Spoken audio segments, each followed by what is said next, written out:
Welcome everyone to our webinar on the important updates on GST which have come from 1st of April 2020 till 31st of January 2021.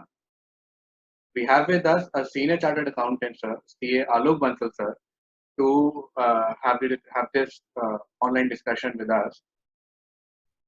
And I'm afraid we will not be able to connect with CA KC Gupta, sir, today due to his preoccupation, and we hope to connect with him in the future webinars.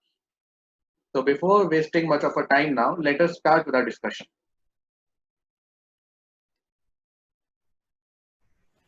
So sir, let us start the discussion. इसमें हमारा the मुद्दा है that is जो GST amendments आई हैं from 1st April 2020 till 31st January 2021. इसमें sir जो हमारे amendment relevant है एज ऑन डेट मैंने वो कवर करने की कोशिश की है। इसमें पहला है सर कि एक तो एनुअल रिटर्न ऑप्शनल है for financial year 1920 up to turnover of 2 crore.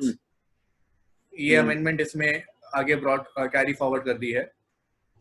Second and most important है sir that now all assessees have to mention HSN code. HSN code 1st April 2021 से if aggregate turnover is up to 5 crore तो चार्ट डेट का HSN mention करना mandatory है, और अगर टर्नओवर 5 करोड़ के ऊपर है सर तो 6 HSN मेंशन करना मैंडेटरी है। अभी तक की जो हमारी होती थी रिलैक्सेशन की HSN नहीं मेंशन करना, 1st April से सबको मेंशन करना पड़ेगा। And 1st April 2021 bill pay है ना? हाँ जी, इनवाइस पे ना,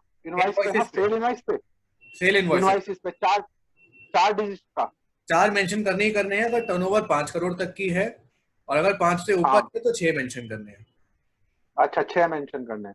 इसमें एक एग्जेम्पशन है कि अगर 5 तक की टर्नओवर है और सेल हमारी अनरजिस्टर्ड डीलर को हो रही है, हाँ, तो इन दैट केस हम चाहे तो HSN मेंशन ना करें।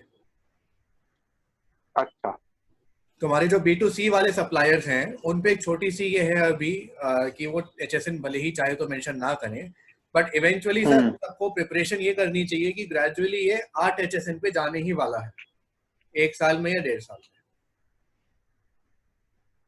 और अगर पीछे से लिख के नहीं आ रहे फिर क्या करें? आपको खुद अपने प्रोडक्ट्स का ढूंढ के एसर्टेन करके फिर मेंशन करना पड़ेगा। अच्छा, अगर पीछे वाला गलत लगा रहा है तो आप अपनी लायबिलिटी से एब्जॉल्व नहीं हो सकते, आपको अपना HSN सही लगाना है। थर्ड अमेंडमेंट है सर हमारी GSTR 9 की। तो हमें पता है GSTR 9 और 9C फाइनेंशियल ईयर 19-20 की स्पेसिफाइड डेट है 28 फरवरी 2021 की। तो इसमें अब क्या क्या चेंजेस हैं इन कंपैरिजन टू 18-19 हम वो डिस्कस करने वाले हैं। एक तो हमारा टेबल 8C एंड 0.5, पहले वहां पे हमारे पीरियड स्पेसिफाइड थे कि the input which is pertaining to this financial year taken within the period April 20 to September 20, वो चीज इन्होंने हटा के सिंपली मेंशन कर दिया the period in reference to section 16 subsection 4, ताकि इन्हें हर बार ये अमेंडमेंट ना करनी पड़े, 16(4) का रेफरेंस एक बार दे दिया। नेक्स्ट इन्होंने अमेंडमेंट करी सर कि जो table 4, table 5, table 6 and table 7 है, इसमें values pertaining to only current financial year will be reported, preceding financial year will not be reported. 4 and 5 हमारा डील करता है सर आउटवर्ड सप्लाई से, एंड 6 एंड 7 डील करता है इनवर्ड सप्लाई से। 4 and 5 में अभी भी हमारी यही प्रैक्टिस चल रही थी कि हम उसको outward supply current financial year का ही डिस्क्लोज कर रहे थे, बट 6 एंड 7 में जो ITC which was pertaining to previous financial year उसको हम सर टेबल 6M और 7O में दिखा रहे थे। तो अब ये चैलेंज है कि अब आगे हम वो 6M में डिस्क्लोज करें या difference as it is appear छोड़ दे ITC रिकंसिलिएशन में। तो इन माय ओपिनियन सर हमें 6M कंटिन्यू करके 9C में ऑब्जर्वेशन डाल देनी चाहिए। फिर सर एक बड़ा चेंज है दैट अब हमें इनपुट की क्लासिफिकेशन करनी पड़ेगी इनटू कैपिटल गुड्स। 1920 में एक एडिशनल टास्क आया है कि टेबल 6B जो हमारा inverse supply from registered dealer की बात करता है, 6C 6D RCM के केसेस की बात करता है, 6E इंपोर्ट ऑफ गुड्स। तो इन चारों में रिस्पेक्टिवली जो जो मेरा कैपिटल गुड्स की प्रोक्योरमेंट है वो वैल्यू मुझे अलग क्वांटिफाई करके एनुअल रिटर्न में डिस्क्लोज करनी पड़ेगी। फिर सर टेबल 8A जो है वो मेरा GSTR 2A 1 नवंबर को ऑटो पॉपुलेट होगा। और टेबल 13 में क्लैरिफिकेशन लाए सर, टेबल 13 में हम वो इनपुट डालते हैं जो मेरा करंट ईयर का हमने नेक्स्ट ईयर में लिया है, कि इसमें जो ITC रीक्लेम वाला इनपुट है जो हमने किसी सप्लायर को पेमेंट करी और पेमेंट पे इनपुट अवेल किया 180 दिन बाद, वो वाला इनपुट इसमें हमें डिस्क्लोज नहीं करना। इसके अलावा सर बाकी जो भी हमारे प्रोविजन थे GSTR 9 और 9C के, वो as it is carry forward हुए हैं 18-19 से 19-20। No other change.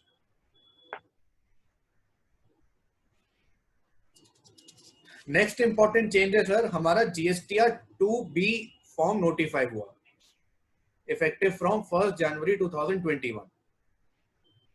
2B में सर डिटेल्स हमारे सप्लायर्स की आती हैं जो कि GSTR 1 में उसने अपलोड करी या IFF फॉर्म में अपलोड करी, invoice furnishing facility, but up to due date of filing of those returns. तो अगर किसी मेरी सप्लाई ने GSTR 1 11 तारीख तक अपलोड करी, उसकी डिटेल मेरी GSTR 2B में रिफ्लेक्ट करेगी, लेकिन अगर किसी ने 11 के बाद अपलोड करी तो मेरी 2B में रिफ्लेक्ट नहीं करेगी करंट पीरियड के, वो नेक्स्ट पीरियड के 2B में रिफ्लेक्ट करेगी। तो ये फॉर्म पहले आ गया था, इसकी लीगल नोटिफिकेशन इन्होंने रूल में अमेंडमेंट एनफोर्स 1 जनवरी 21 से ले आए हैं। बड़ा क्वेश्चन अभी इस समय ये आता है सर कि हम जनवरी का इनपुट GSTR 2A के बेस पे लें कि 2B के बेस पे लें? आपका क्या मानना है सर इसमें?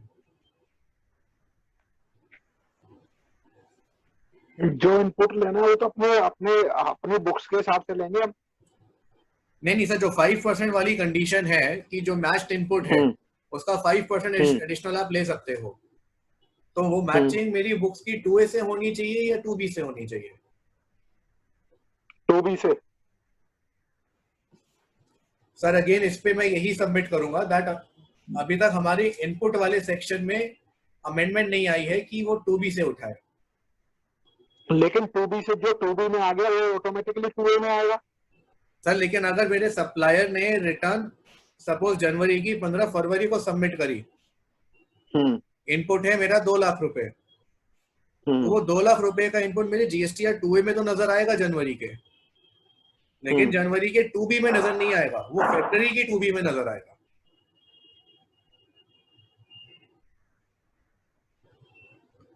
तो जो जनवरी की हम GSTR 3B भरेंगे उसमें हमें इनपुट 2A से लेना है कि 2B से लेना है? क्वेश्चन ये है।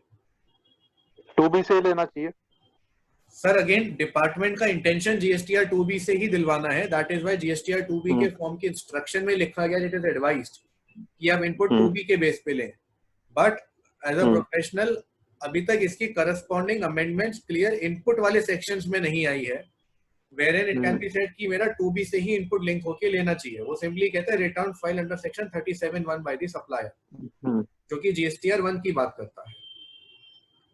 तो मेरा ओपिनियन यही है सर इसमें कि हम जितना कोशिश करें 2B के बेस पे चलना बेटर है, बट अगर किसी पर्टिकुलर केस में ज्यादा डिफरेंस हो जाता है 2A 2B के बेस पे, कैश फ्लो इम्पैक्ट हो, उसमें हम ये कॉल ले सकते हैं कि we can proceed with GSTR 2A matching at least for January February. आगे अगर 2A हट ही गया तो कोई कुछ कह नहीं सकता।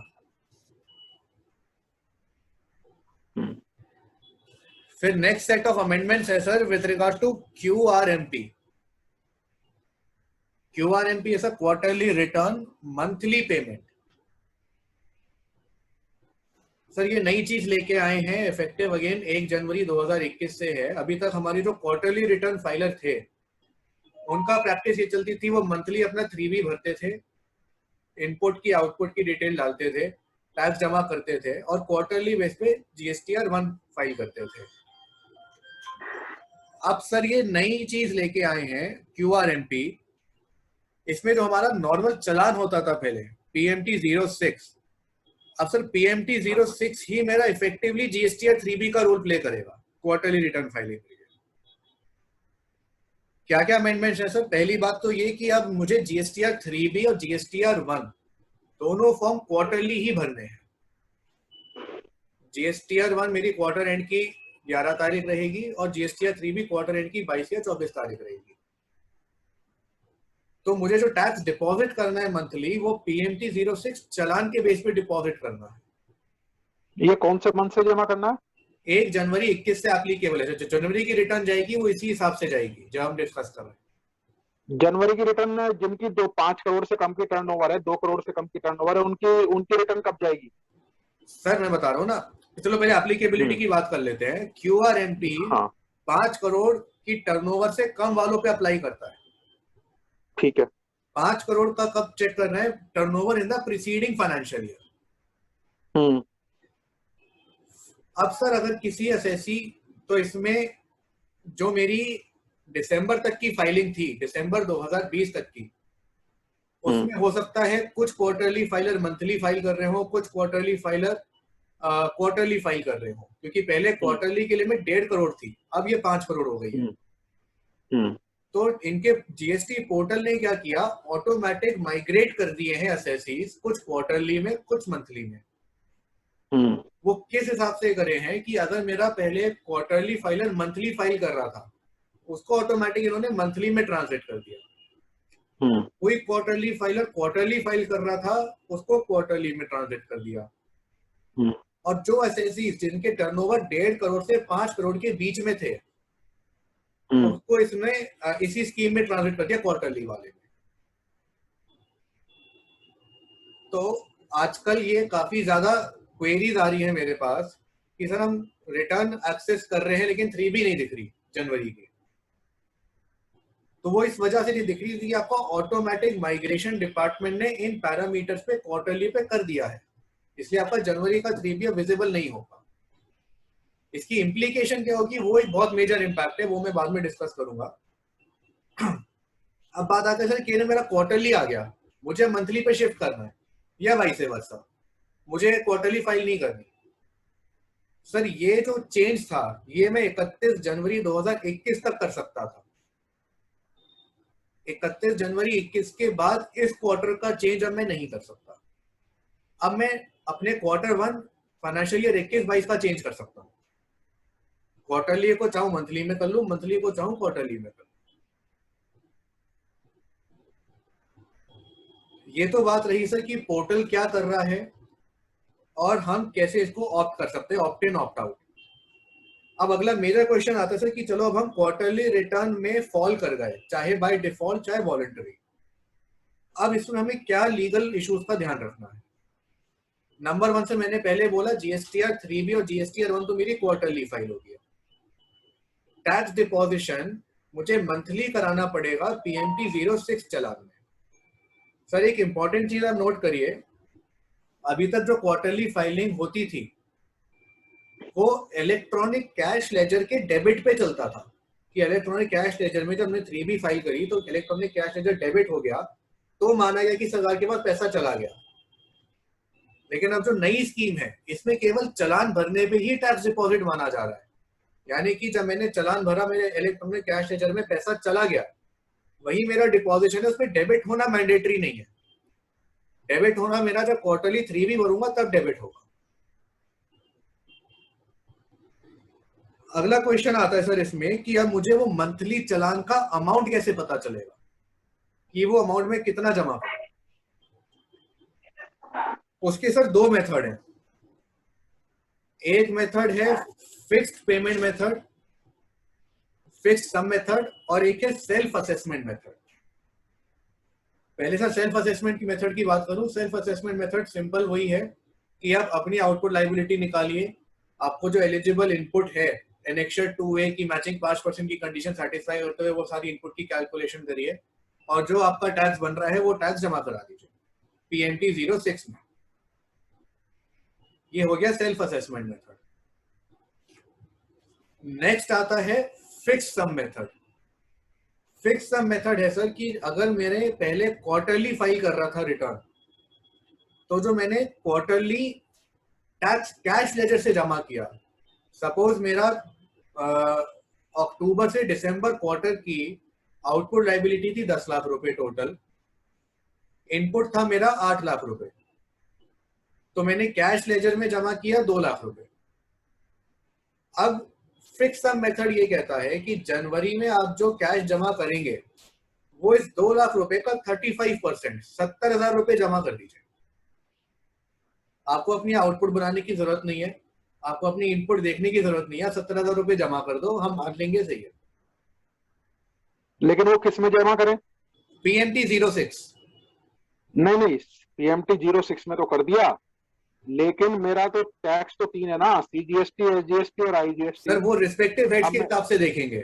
3 महीने में मैंने रिस्पेक्टिव हेड्स में क्या जमा कराया उसका 35% और वो जमा करा दिया। फर्ज मानिए कि 3B में मेरे हेड इंटरचेंज हो गए कि मैंने नहीं, CGST में। हाँ जी, मैं ये कह रहा हूँ कि मैंने पिछली बार जो जमा कराया था हाँ जी, वो मान ले 3 लाख रुपए जमा कराए थे, हाँ जी, अक्टूबर, नवंबर, दिसंबर, और तीनों में 1-1 लाख रुपए थे, ठीक है, यही मान के चलते हैं। ठीक ठीक है, है, अब मैंने 3 का 35% जमा कराना है, मोटा मोटा 1 लाख रुपए जमा कराने हैं, है हाँ ना। जी, अब इस बार मेरी लाइबिलिटी मुझे पता नहीं, अभी मेरे को मैंने असेस नहीं करी कि भाई किस चीज में है। बिल्कुल। सपोज या तो मैं सारा का सारा एक 35,000 रुपया IGST में जमा करा देता सर हूँ, वो नहीं कर सकते हैं क्योंकि ये अमेंडमेंट है और नहीं, हर एक्ट में सेपरेट है। CGST एक्ट में अलग है, IGST एक्ट में अलग है। तो फिर मुझे इसका मतलब है मेरी आउटपुट लाइबिलिटी तो मुझे देखनी कंपलसरी होगी फिर। सर आपकी आवाज क्लियर नहीं आ रही। मैं ये कह रहा हूँ कि भाई जब मैंने यहाँ पे लाइबिलिटी निकालनी है, अपनी कितनी लाइबिलिटी जमा करनी है, मैं लमसम तो जमा करा सकता हूँ, जी लेकिन मेरे को अपनी आउटपुट लाइबिलिटी तो देखनी पड़ेगी ना कि भाई किस एक्ट में जमा करानी है मुझे पैसे। सर, अगेन फिर आप सेल्फ असेसमेंट में जा रहे हैं। फिर जना क्वार्टरली वाला सेल्फ नहीं असेसमेंट नहीं में क्या नहीं करेगा? नहीं, मैं सेल्फ असेसमेंट में नहीं जा रहा। अब आप मुझे बताओ, मेरे को 1 लाख मेरे को 3 लाख रुपए जमा कराए थे मैंने पिछली बार। राइट, अब मुझे उसका 35% 1 लाख रुपए जमा कराने हैं, है राइट। ना। अब 1 लाख रुपए किसमें जमा कराऊं? सर 1 लाख रिस्पेक्टिव हेड्स में कराना पड़ेगा। अगर सपोज आपका जो 3 लाख आपने जमा कराया, 50,000 हाँ IGST था, 1,25,000 CGST था, 1,25,000 SGST था, हाँ तो 35% हाँ ऑफ 50,000 IGST में कराऊंगा, 35% ऑफ 1,25,000 CGST में, 35% ऑफ 1,25,000 SGST में। चलो चलो, अगर अगर मेरी इस बार IGST की लाइबिलिटी नहीं है यार, मैंने जमा करा दिए, फिर तो फिर आपको सेपरेट फॉर्म करके IGST का कैश CGST में शिफ्ट कराना पड़ेगा। उसकी भी ऑप्शन अब हमारा इनेबल हो गया पोर्टल में। वो फॉर्म फाइल करके मुझे क्या? कैश कंपोनेंट इंटरहेड शिफ्ट करवाना पड़ेगा। तो फॉर्म फाइल करके हो जाएगा या फिर आगे एडजस्ट होएगा, कैसे होगा? सर फॉर्म पीछे हमारा शायद PMT 03 फॉर्म था, उसको फाइल हाँ, करके हम चाहे तो हमारी IGST का कैश CGST के कैश में हाँ, शिफ्ट कर सकते हैं, CGST का कैश IGST के कैश में शिफ्ट कर सकते हैं। अच्छा, उस केस में हमें वो नहीं प्रोसीजर नहीं, फॉलो करना पड़ेगा। अच्छा, तो इसमें चैलेंज अब ये है सर कि अगर मान लीजिए कि मेरा जनवरी से पहले कैश लेजर में बैलेंस आ रहा है 10,000 हम्म, रुपए और मेरा 35% निकल के आता है 70,000 रुपए, तो हम्म, अमेंडमेंट मुझे कहती है आप केवल एडिशनल 60,000 ही जमा कराइए, आपको 70 हाँ, कराने की जरूरत नहीं है। लाइकवाइज सेकेंड मंथ हम्म, में मेरा फर्स्ट मंथ की लाइबिलिटी और टोटल कैश लेजर चेक किया जाएगा और डिफरेंशियल में जमा कराऊंगा। हम्म, इसमें एक चीज ध्यान देने वाली है सर कि जब भी हम क्वार्टरली स्कीम में PMT 06 का चालान जमा कराएंगे तो उसमें हमें एक ऑप्शन सिलेक्ट करना पड़ेगा, monthly payment for quarterly tax payers का। यही एक ऑप्शन आएगा, उसी में जमा करना है। क्या बताया? अगर monthly monthly payment for quarterly tax payers, हमने अगर इस ऑप्शन में जमा नहीं किया तो वो इस स्कीम में डिपॉजिट कंसिडर नहीं होगा।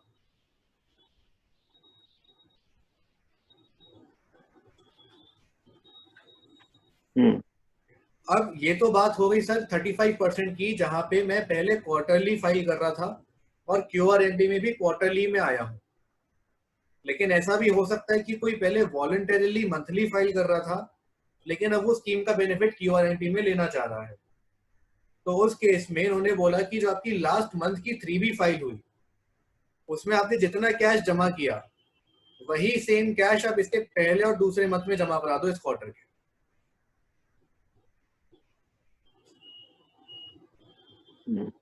चाहे वो कम हो चाहे वो ज्यादा हो, सेम कैश आप जमा करा दो जनवरी फरवरी में। अब अगेन सर मैं किसी भी मेथड में जाऊं, सेल्फ असेसमेंट में, फिक्स सम में, चाहे क्वार्टरली पहले थे चाहे मंथली पहले थे, जो मेरी मार्च की रिटर्न जाएगी, जो थर्ड मंथ की रिटर्न जाएगी, उसमें मैं एक्चुअल अपनी लायबिलिटी असेस करूंगा, माइनस करूंगा कितना मैं पे कर चुका हूं और केवल बैलेंस एडिशनल जमा करूंगा मार्च में। तो जो मार्च की जाएगी वो 3 भी जाएगी फिर मार्च की, या कैसे मार्च की जाएगी? सब पूरी क्वार्टरली 3 भी जाएगी। क्वार्टरली 3 भी जाएगी मार्च की। करेक्ट। और GSTR1 कैसे जाएगी फिर? GSTR1 भी क्वार्टरली जाएगी सर। क्वार्टरली जाएगी। मेरी दोनों रिटर्न है क्वार्टरली हो गई। तो इफेक्टिवली अगर कोई क्वार्टर QRMP स्कीम में अगर कोई जना सेल्फ असेसमेंट मेथड से जा रहा है तो वो डबल ट्रिपल मेहनत करेगा। पहली बात तो अपनी सारी रिटर्न की मेहनत करेगा for every month, 2A matching भी करेगा, 2B मैचिंग भी करेगा, और फिर क्वार्टर एंड पे पूरे क्वार्टर का भी चेक करेगा। तो इसलिए फिक्स सम मेथड है कि अगर किसी को 2A मैचिंग की सिरदर्दी नहीं पाली और फिक्स सम में जाए, अपना जमा कराए और क्वार्टर में एक बार 2A मैचिंग करे। अच्छा, सपोज वो ज्यादा जमा करा देता है तो कोई दिक्कत नहीं है? ज्यादा जमा करा दे कोई दिक्कत नहीं है, वो आपका या तो नेक्स्ट की लायबिलिटी में एडजस्ट हो जाएगा, कैश लेजर में पड़ा हुआ है, या आप चाहे तो उसका रिफंड RFD1 में फाइल कर सकते हैं, एक्सेस डिपॉजिट। हाँ, यानी आगे एडजस्ट हो जाएगा ना? आगे एडजस्ट हो जाएगा। अब सवाल उठता है सर कि अगर सपोज मैंने 35% जमा करा है, एंड में मेरी लायबिलिटी निकली ज्यादा, जनवरी में मुझे लायबिलिटी ज्यादा जमा करानी चाहिए थी, तो क्या QRMP स्कीम में मेरे ज्यादा पे इंटरेस्ट ले लेगा डिपार्टमेंट? तो इसमें इंटरेस्ट नहीं लगेगा। इंटरेस्ट केवल तब लगेगा अगर मेरा PMT06 चालान जिसकी ड्यू डेट 25 तारीख है जमा करने की, अगर मैं 25 से डिले कर देता हूं तो उस डिले पे ब्याज लगेगा। तो यानी 25 तारीख तक जमा होना है, कल तक चालान जमा नहीं होना PMT06? हाँ, PMT06 QRMP स्कीम का 25 तारीख की डेट है। अब एक सवाल आता है सर कि अगर मेरा PMT06 मैंने डिले कर दिया, इंटरेस्ट लगेगा, वो बात तो ठीक है, क्या लेट फीस भी लगेगी? लेट फीस नहीं लगेगी, ये क्लैरिटी करनी डिपार्टमेंट ने, लेट फीस नहीं लगेगी क्योंकि ये फॉर्म नहीं है, बस रिटर्न नहीं है। अच्छा, इसमें एक छोटी चीज और है, ये है कि अगर सपोज किसी जने का कैश लेजर और ECL में, मतलब जो मेरा इनपुट एक्यूमुलेटेड है, वो दोनों पोर्टल पे अगर मेरी आउटपुट लायबिलिटी से ज्यादा आ रहे हैं, तो उस केस में मुझे कुछ भी अमाउंट डिपॉजिट करने की जरूरत नहीं है। यानी कि अगर मेरी जनवरी की आउटपुट लायबिलिटी 30 लाख रुपए आती है, मेरा कैश लेजर में 3 लाख रुपए है और accumulated input electronic credit ledger में 50 लाख रुपए आ रहा है, तो इस प्रोविजन में कहते हैं मुझे आपको PMT06 में कुछ भी जमा कराने की जरूरत नहीं है। अच्छा, सपोज जैसे मेरा अक्टूबर नवंबर दिसंबर में मैंने कोई जमा नहीं कराया कैश लेजर में। हाँ जी। अक्टूबर नवंबर कुछ जमा नहीं कराया। हाँ जी। ठीक है, लेकिन मुझे पता है कि मेरी जनवरी में लायबिलिटी है। हाँ जी। ठीक है, या मैंने सपोज वहां पे उस टाइम पे 10,000 रुपए जमा कराए सपोज। हाँ जी। क्योंकि अक्टूबर नवंबर दिसंबर में 10-15 हजार रुपए टैक्स जमा कराया। हाँ जी। ठीक है, और जनवरी में मेरी लायबिलिटी है। बिल्कुल। जनवरी के मेरी, क्योंकि दिसंबर में बैलेंस शीट साइन हुई है सारी, इसको सबकी जनवरी में लायबिलिटी है सबकी। हाँ जी। है ना? बिल्कुल। तो क्या पोजीशन बनेगी? जो भी कंसर्न पर्सन है उसके पास ऑप्शन है, वो चाहे तो फिक्स सम में जाए चाहे सेल्फ असेसमेंट में जाए। सेल्फ असेसमेंट में जाएगा तो जनवरी की लायबिलिटी जमा करानी पड़ेगी। नहीं, तो उसमें वहाँ पे ऑप्शन है कि PMT06 जमा करा रहा हूँ तो मैं फिक्स सम में जा रहा हूँ या किस में जा रहा हूँ? सर अगेन PMT06 जब जमा करा रहा हूँ तो उसमें मेरे को ये ऑप्शन सेलेक्ट करना है जो मैंने बताया, monthly payment for quarterly tax payers. हाँ, अब वो किस में जा रहा है, सेल्फ असेसमेंट में या फिक्स सम में, वो डिटर्मिनेशन वहां नहीं है, वो मुझे वर्किंग अपने पास करके रखनी है, अपने पास ही करके रखनी है ना। तो एक ही बात होगी ना, जब मैंने PMT06 में जमा करा दिए पैसे जी, तो मैं उसमें कम कराऊं या ज्यादा कराऊं कुछ भी देख लूं उसके अंदर अपना। Correct correct. लेकिन डिपार्टमेंट कैसे करेगा? वो तो फिर ब्याज निकाल देगा उसके मंथली के, या थ्रेड में डिपार्टमेंट को हमें ये जस्टिफाई करना होगा कि अगर फिक्स सम है तो फिक्स सम की इक्विवेलेंट अमाउंट हो। सेल्फ असेसमेंट में एक बार को ऊपर नीचे हो सकता है, फिक्स सम में ऊपर नीचे होने का चांस नहीं है, क्योंकि नहीं, अगर मैं ज्यादा ही जमा करा है, अगर सर फिक्स है मैं ज्यादा ज्यादा ही जमा करा कराना, लेता हूँ। सर ज्यादा जमा कराना है तो वो ऑप्शन सिलेक्ट मत करिए फिर ज्यादा के लिए, फिर PMT06 जो नॉर्मल वाला ऑप्शन है उसमें सिलेक्ट करिए। मतलब सपोज मेरी PMT PMT06 में 35% लाइबिलिटी 2 लाख रुपए की निकल रही है, मैं हाँ सेफर साइड पे 2.5 लाख रुपए जमा कराना चाहता हूँ, हाँ तो हाँ मैं monthly payment for quarterly tax payers वाले कॉलम को सिलेक्ट करके एक बार 2 लाख रुपए जमा कराऊंगा, हाँ। और उसके बाद एक नॉर्मल वॉलंटरी ऑप्शन में 50,000 जमा कराऊंगा, अच्छा क्योंकि मेरे पास वर्किंग होनी चाहिए जो मैंने डिपॉजिट किया वो इन दोनों मेथड्स में से किसको सेटिस्फाई कर रहा है। अच्छा, ये नहीं कि इकट्ठे जमा करा के छोड़ दो। हाँ एक्सेस जमा, क्योंकि चालान पे उन्होंने कैटेगराइजेशन कर दी, अगर चालान की कैटेगराइजेशन नहीं होती एक होती तो आप जो कह रहे हैं वो हम कर पाते, हाँ क्योंकि कैटेगराइजेशन करी इसलिए मुझे उसे सेग्रीगेट करना जरूरी है। अच्छा, और वो उसी हेड में जमा कराना पड़ेगा 35%, जो जिसमें कि आपने वो किया था, हाँ जी, जिसमें पुराना किया था। हाँ जी। हम्म, अब इसमें सर एक बात आती है कि अगर मेरा एक पैन है जिसपे मल्टीपल GSTN है, तो क्या मैं ऐसा कर सकता हूँ कि एक GST पे मैं क्वार्टरली की स्कीम ऑप्ट कर रहा हूँ और एक GST नंबर पे मैं नॉर्मल मंथली में जा रहा हूँ? तो आंसर इसका कर यस है, सकते हो तो। आंसर यस है, तो कर सकते हैं दोनों में। अब इसमें सर इन्होंने एक एडिशनल फैसिलिटी लेके आए IFF की, इनवॉइस फर्निशिंग फैसिलिटी।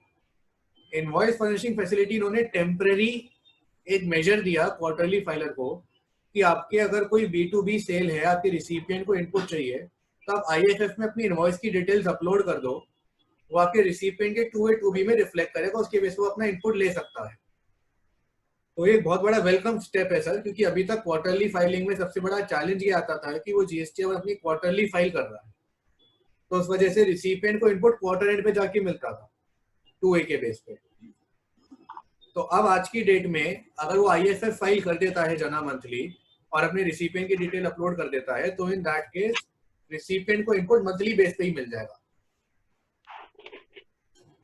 इसमें लेकिन एक लिमिट है सर कि वो केवल 50 लाख रुपए तक के इनवॉइसेस की डिटेल्स हर मंथ अपलोड कर सकता है, 50 लाख से ऊपर की डिटेल अपलोड नहीं कर सकता।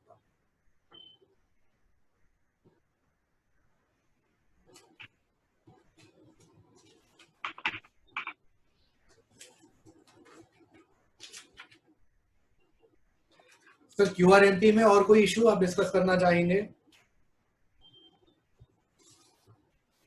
अभी तो कुछ नहीं है। आगे बढ़ते हैं सर।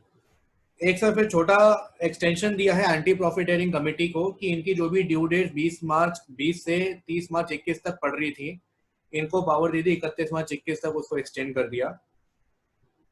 ITC अवेलमेंट की कंडीशन पे सर 10% से गिरा के 5% है, यानी कि 1 जनवरी 21 onwards on the basis of my GSTR 2A या 2B मैं केवल 5% एडिशनल इनपुट ही ले सकता हूँ, उससे ज्यादा नहीं। और हम जानती है सर बजट में इनका प्रपोजल है कि अब ये केवल 2A मैचिंग बेस पे इनपुट देंगे, तो ग्रेजुअली ये 0% पे आने वाला है।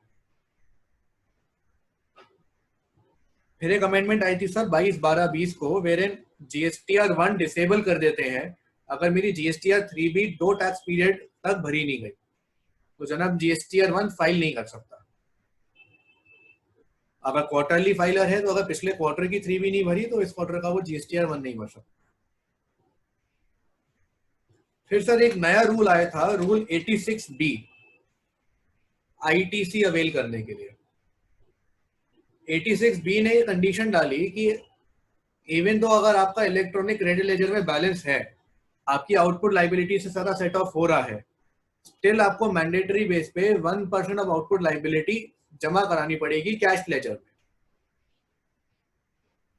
इसकी कंडीशन है सर कि मेरी टैक्सेबल सप्लाई 50 लाख के ऊपर होनी चाहिए, और जो भी मेरा मैनेजिंग पर्सन है उस रजिस्टर्ड एंटिटी का, उसकी इनकम टैक्स लाइबिलिटी 1 लाख से नीचे होनी चाहिए। और अगर मेरा रिफंड मैंने लिया है जीरो रेटेड टर्नओवर का या इन्वर्टेड ड्यूटी स्ट्रक्चर का, अगर 1 लाख से ऊपर लिया है तो मुझ पे कंडीशन नहीं लगेगी। और अगर मेरा cash deposition start of the financial year से प्रीवियस मंथ तक 1% से ज्यादा रहा है तो मुझे ये कंडीशन नहीं लगेगी। अदरवाइज मुझे 1% of my output liability cash में जमा कराना मैंडेटरी है।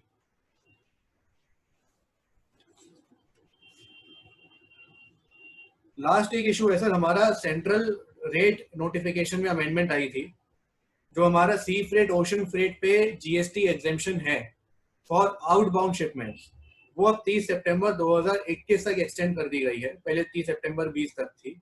ये अमेंडमेंट 1 अक्टूबर 2020 से इफेक्टिव है। तो सर इसमें मैंने मोस्टली सारी अमेंडमेंट्स हमारी कवर करने की कोशिश करी है, जो जो रेलेवेंट थी 1 अप्रैल 20 से 31 जनवरी 21 तक। एंड ये पेपर में सर्कुलेट कर ही चुका हूँ, मैं लिंक में भी एक बार दे दूंगा। तो एक बार सर नेक्स्ट टाइम हम फिर से मिलेंगे to cover amendments of February and thereafter. Okay, sir. Thank you for joining, sir. Okay, अच्छा ये तो समझ में थोड़ा सा सच